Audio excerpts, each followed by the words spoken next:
Cuba podría ser España. ¿Cómo es posible hacer respetar el derecho a la protesta en Cuba cuando no se le va a hacer ninguna demanda al régimen cubano? ¿Cómo están, amigos? Bienvenidos a Noticias Importantes. Esperamos sus opiniones en los comentarios. Comenzamos. Josep Borrell, jefe de la diplomacia europea, concluyó su visita a La Habana. Era sabido de antemano que, aunque hablaría con sus interlocutores del régimen acerca de los derechos humanos, no les presentaría un listado de presos políticos. Diversas organizaciones de la sociedad civil habían hecho a Borrell peticiones al respecto, dado lo crucial del tema, pero tales peticiones fueron desestimadas, como siempre. Fuera de sus intercambios con los representantes del régimen, su agenda parece haberse centrado en los negocios. Reunido con representantes de las MIPYMES de la isla, aceptó el fraude que constituyen esas MIPYMES, carentes de seguridad jurídica, con la misma ingenuidad de turista que tuvo ante una partida de dominó en Centro Habana y los pasteles de guayaba que allí comió. Borrell llevó su juego hasta respaldar el fraude económico del régimen cubano y centrar en él sus esperanzas de mejoramiento del país. Afirmó nada más y nada menos que Cuba podría ser como Mallorca de España, una aseveración en la cual se transparentó su defensa de los negocios hoteleros españoles en la isla. En relación con los derechos humanos, el único dato positivo de esta visita fue el anuncio de que a fines de este año la Unión Europea enviará un representante especial a Cuba para dialogar sobre derechos humanos, en un diálogo enfocado en cuanto ha seguido de represión luego de las protestas de julio del 2021. El derecho a la protesta, afirmó Borrell, está en el corazón de los valores sobre los que se ha construido la Unión Europea. A eso le damos un valor prioritario en nuestras relaciones internacionales. Sin embargo, del mismo modo que en esta visita no se atrevió a presentar el tema de los presos políticos, advirtió desde ya que la Unión Europea, principal socio comercial de Cuba, no haría demandas a La Habana, a pesar de los desacuerdos que puedan existir en el tema de los derechos humanos. Cabe preguntarse entonces, ¿cómo va a ser posible respetar, no ya defender, el derecho a la protesta de los cubanos cuando no se le hará demanda ninguna al régimen que reprime y prohíbe toda protesta pública? Una gestión así resultará tan falsa como son falsas las MIPYMES que permiten el régimen. La diplomacia europea no solamente respaldará la farsa de la actual economía cubana, sino que aportará su propia dosis de farsa a las relaciones con la dictadura cubana. Contrario a lo que dijera en La Habana el alto representante de la Unión Europea para Asuntos Exteriores y Política de Seguridad, Cuba podría llegar a ser no como Mallorca, que es una isla de una comunidad autónoma de España, sino como la propia España. Pero para ayudar a conseguirlo desde Europa, tendrían que ser otras las acometidas de su diplomacia en Cuba. No seamos falsos. Patria y vida, mis hermanos. Entre otras noticias, Cuba luchará de la mano con Rusia. El MININT firma un acuerdo con Rusia para luchar contra el terrorismo y la delincuencia. El titular del órgano represivo cubano pone sobre el papel la colaboración de Rusia que pudiera ofrecer para sofocar manifestaciones y revueltas populares. La Guardia Nacional de Rusia y el Ministerio del Interior de Cuba, MININT, firmaron el viernes en Moscú un acuerdo de cooperación para, según dijeron, aumentar la eficiencia del trabajo conjunto en la lucha contra el terrorismo y la delincuencia, informó en su canal de Telegram el propio cuerpo de seguridad ruso. El breve comunicado señalaba que los jefes de la Guardia Nacional y del MININT abordaron temas de cooperación entre ambos departamentos. Las conversaciones entre el general del ejército Víctor Solotov y el general de brigada Lázaro Alberto Álvarez tuvieron lugar hoy en Moscú. En la foto difundida por la Guardia Nacional rusa se puede ver a Álvarez Casas junto a Solotov delante de las banderas de ambos países. Resulta llamativo el hecho de que el cubano no vistiese de uniforme cuando su cargo y rango militares lo llevaron a formalizar un acuerdo de carácter igualmente militar. El evento contó con la presencia del secretario de Estado y subdirector de la Guardia Nacional rusa, el coronel general Oleg Plokhoi, además de generales y oficiales de ambos departamentos. Las partes firmaron un acuerdo de cooperación destinado a aumentar la eficacia del trabajo conjunto en la lucha contra el terrorismo y la delincuencia,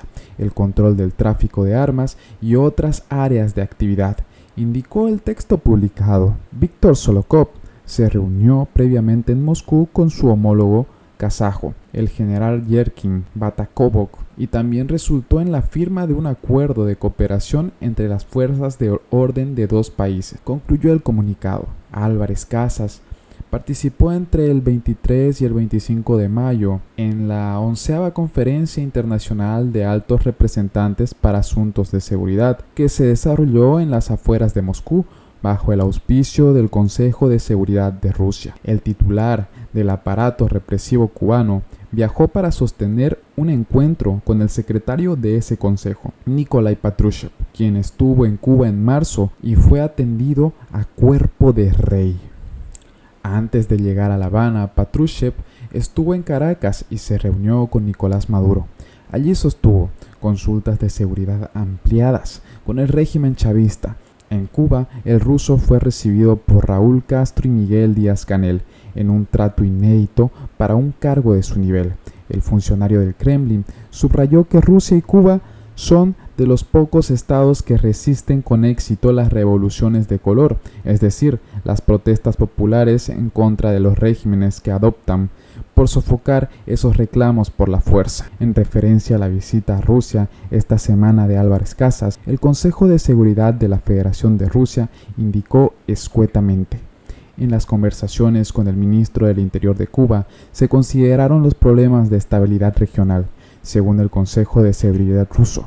En la reunión se habló de temas de interés, principalmente relacionados con garantizar la seguridad nacional, regional y global. A la 11ª Reunión Internacional de Altos Representantes para Asuntos de Seguridad, además de los jefes cubano y venezolano, asistieron el director general de la Dirección Central de Inteligencia de la República del Congo, Philip Obara, el director general del Servicio Central de Inteligencia de Namibia, Benedict Likando, y el director general de la Policía Republicana de Benín, Soumali Ayavi, todos en representación de países aliados del Kremlin. En el caso de Cuba, la fluidez y frecuencia de esta clase de contactos, así como la discreción con que son abordados, evidencia que la colaboración entre Moscú y La Habana se dirige abiertamente al ámbito represivo. Andrei Monoildo, fundador y presidente de la Asociación de Especialistas en Operaciones de Información, exmiembro además del Consejo Científico del Consejo de Seguridad que preside Patrushev, afirmó que Moscú puede ayudar a fortalecer la posición de su aliado cubano solo si La Habana le pide al Kremlin que envíe a sus especialistas en contrarrestar la revolución de color.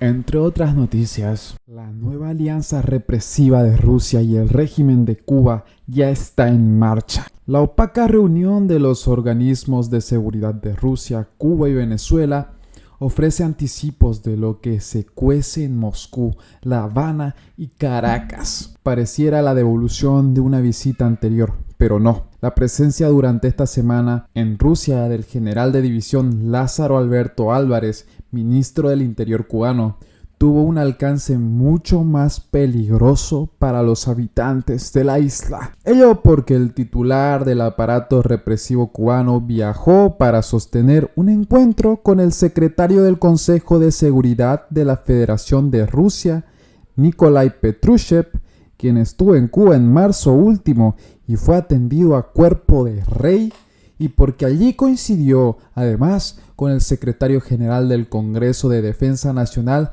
de Venezuela, José Ferreira. ¿Qué hacían todos esos funcionarios en Moscú, en lo que el Kremlin denominó como la 11ª Reunión Internacional de Altos Representantes a cargo de cuestiones de seguridad? ¿Por qué se replican encuentros de este tipo en tan breve tiempo? ¿Por qué los medios oficiales de Cuba no mencionan el viaje del general Álvarez Casas? Concupiscencia y opacidad. En su viaje de marzo pasado a La Habana, Patrushev también aprovechó para pasar por Caracas. Según los medios rusos, la visita del alto cargo del Kremlin a esos aliados podía ser considerado como la respuesta de Moscú a la visita del secretario de Estado de los Estados Unidos a los países de Asia Central. En Venezuela, Patrushev se reunió con Nicolás Maduro y sostuvo consultas de seguridad ampliadas con el régimen chavista. En La Habana, fue recibido por Raúl Castro y por Miguel Díaz-Canel, en un trato inédito para un cargo de su nivel. Allí el funcionario ruso reiteró el mantra de Vladimir Putin, que presuntamente da por sentado un nuevo orden mundial, con Rusia a la cabeza de una alianza de países con regímenes autoritarios. La campaña antirrusa sin precedentes lanzada por Estados Unidos y sus aliados pone a cualquier Estado soberano ante una elección: defender su propio camino de desarrollo y valores o someterse a las dictaduras del Occidente, según Patrushev.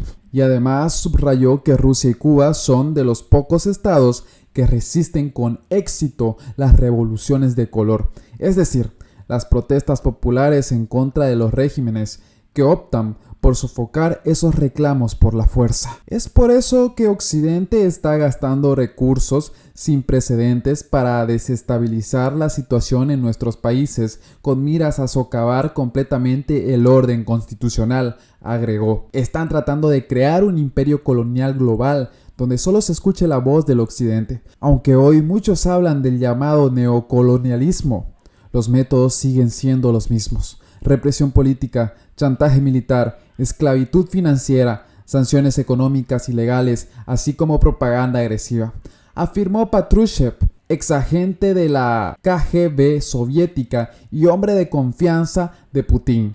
El grupo de aliados del Kremlin va tomando forma. Y bien amigos, así vamos terminando las noticias importantes del día de hoy. Por favor, nos ayudarían mucho compartiendo las noticias, para así poder llegar a muchas más personas con la verdadera realidad en Cuba. Patria y vida, mis hermanos, nos vemos en el siguiente informe.